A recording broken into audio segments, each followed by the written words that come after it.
Hello दोस्तों, आज हम पढ़ेंगे श्रेणी भूकंप या अर्थक्वेक स्टॉर्म किसे कहते हैं और सामान्य झटकों से ये किस प्रकार से भिन्न होते हैं।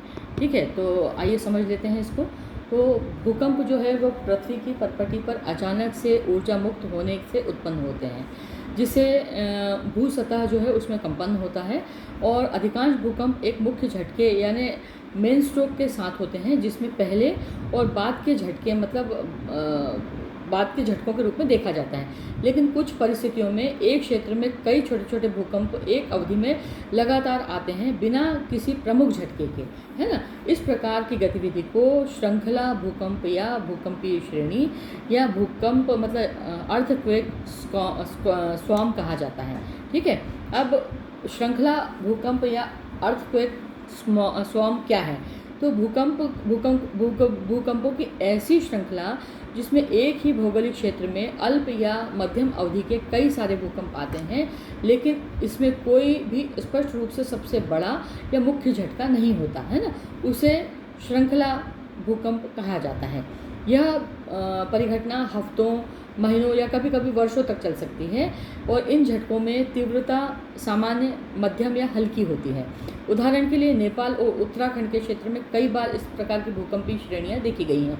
जापान और आइसलैंड में भी इस प्रकार की यह क्षेत्र जो है वो टेक्टोनिक प्लेट्स के सक्रिय संपर्क में स्थित होने के कारण यहाँ पर अक्सर भूकंप जो है वो आते रहते हैं और इसे श्रेणी भूकंप या अर्थक्वेक स्टॉर्म कहा जाता है। उनका अनुभव ये लोग करते हैं। ठीक है, अब श्रृंखला भूकंप और सामान्य भूकंप में अंतर क्या है, तो इसको समझ लेते हैं। तो जो श्रृंखला बिंदु भूकंप जो हैं वो सामान्य भूकंप मतलब मेन स्ट्रोक भूकंप और अर्थक्वेक स्टॉर्म, इसमें डिफरेंस क्या है। तो मुख्य इसमें झटका नहीं होता या ये स्पष्ट नहीं होता। एक प्रमुख झटका यानी मेन स्ट्रोक होता है और ये मेन स्ट्रोक मुख्य सामान्य भूकंप में होता है। मेन स्ट्रोक भूकंप है ना, पूर्व में और पश्चात भी झटके लगते रहते हैं इसमें, किसमें, भूकंप स्टॉर्म में, है ना। जबकि मुख्य में पहले और बाद में ज़ोरदार झटका आता है। ठीक है, और जो श्रेणी भूकंप है उसमें कई झटके आते हैं लेकिन बहुत कम अवधि के लिए और बहुत सामान्य झटके होते हैं, बहुत तीव्रता उसमें नहीं होती। तीव्रता का विवरण अगर हम सामान्यतः लें तो एक समान मुख्य झटका जो होता है वो बहुत तीव्र गति से आता है। ठीक है, मेन भूकंप की अगर हम बात कर रहे हैं तो, है ना, मेन शॉक की बात कर रहे हैं अगर हम तो, है ना। और स्थान जो है वो उसका मेन भूकंप जो रहता है उसका केंद्र स्पष्ट होता है, जबकि जो स्टॉर्म भूकंप होते हैं उसमें जो है वो क्षेत्र जो है उसका सीमित नहीं होता है ना, मतलब कहीं कहीं अलग अलग जगहों से थोड़े थोड़े भूकंप आते रहते हैं। ठीक है, उत्पत्ति का कारण क्या है इनका, तो ज्वालामुखी गतिविधि या द्रव्य पदार्थ या टेक्टोनिक तनाव या टेक्टोनिक प्लेट्स में तीव्र थरथराहट होती है, उसकी वजह से भूकंप आते हैं। ठीक है, अब भूकंप श्रेणियों के प्रकार क्या हैं। तो ज्वालामुखी गतिविधि, है ना, तो ज्वालामुखी क्षेत्रों में मैग्मा के ऊपर उठने से चट्टानों में दरारें आ जाती हैं, जिससे कई छोटे छोटे भूकंप आते हैं। ठीक है, हाइड्रोथर्मल या द्रव्य प्रवाह यानी भूमिगत जल, गर्म जल और गैसों के दबाव से चट्टानों के भीतर तनाव उत्पन्न होता है ना। मानव जनित गतिविधियाँ, कई बार बांधों के निर्माण, खनन और तेल या गैस के जो हम खुदाई करते हैं उसके निष्करण जो उसका करते हैं उसकी वजह से भी भूकंप आते हैं। गहराई तक हम जब ज़मीन को बेधते हैं तो, है ना। अब टेक्टोनिक तनाव, कभी कभी टेक्टोनिक प्लेट्स के किनारों पर या धीरे धीरे जमा होते हुए तनाव के कारण कई बार छोटे छोटे झटकों के रूप में ये बाहर निकलता है। ठीक है, अब प्रभाव और चुनौतियाँ क्या हैं इसकी। तो भूकंपीय श्रेणियों के कारण लोग जो है वो भय या तनाव उनको उत्पन्न होता है या कई बार भ्रम उत्पन्न होता है, क्योंकि यह स्पष्ट नहीं होता, क्योंकि मुख्य झटका आ चुका है या आने वाला है, वो डायलेमा में रहते हैं ना।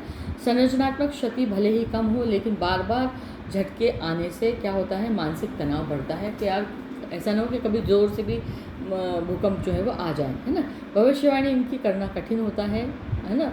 हम अर्थक्वेक स्टॉर्म की बात कर रहे हैं, इसकी भविष्यवाणी करना कठिन होता है जिससे प्रशासन को तैयारी करने में समस्या आती है।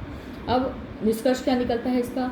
तो भूकंप, श्रृंखला भूकंप सामान्य भूकंप से इस मायने में भिन्न होते हैं कि इसमें कोई स्पष्ट और शक्तिशाली झटका नहीं होता।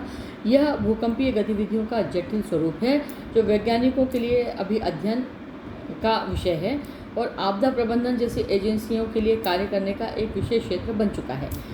इसकी पहचान और सही पहचान और सतर्कता प्रणाली से जनहानि या मानसिक तनाव को कम किया जा सकता है। ठीक है, तो अब आपको समझ में आ गया होगा कि जो स्वाम भूकंप है या श्रेणी भूकंप है वो क्या है, और श्रेणी भूकंप और मेन भूकंप जो है उसमें मेन डिफरेंस क्या होता है ना। एक का जो क्षेत्र है वो फिक्स नहीं होता है और श्रेणी भूकंप का फिक्स नहीं होता है, जबकि जो मेन भूकंप होता है उसका जो क्षेत्र है कि कहाँ से ये भूकंप आया है वो फिक्स होता है।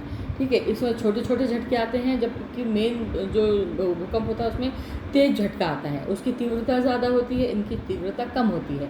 ठीक है, इसमें मनुष्य जो है, इंसान जो है वो टेंशन में रहते हैं कि पता नहीं कब ज़ोर से झटका आ जाएगा, या झटका आया है लेकिन कम रिक्टर स्केल का है। तो जो सरकारी एजेंसियां हैं वो भी जो है वो तय नहीं कर पाती हैं, वैज्ञानिक भी तय नहीं कर पाते हैं कि इसके लिए हमको बचाव की हमको तैयारी करनी है या नहीं करनी है। जबकि मेन भूकंप में हमको मालूम है कि तीव्रता उसकी ज़्यादा होती है, झटका तेज़ी से आता है, बिल्डिंगें हिलने लगती हैं, कई बिल्डिंगें गिर जाती हैं, जैसे कि अभी आपने इंडोनेशिया में देखा था, है ना। वो तीव्र भूकंप का एक प्रकार था जिसकी वजह से बहुत सारे जान माल की हानि भी उसमें हुई थी।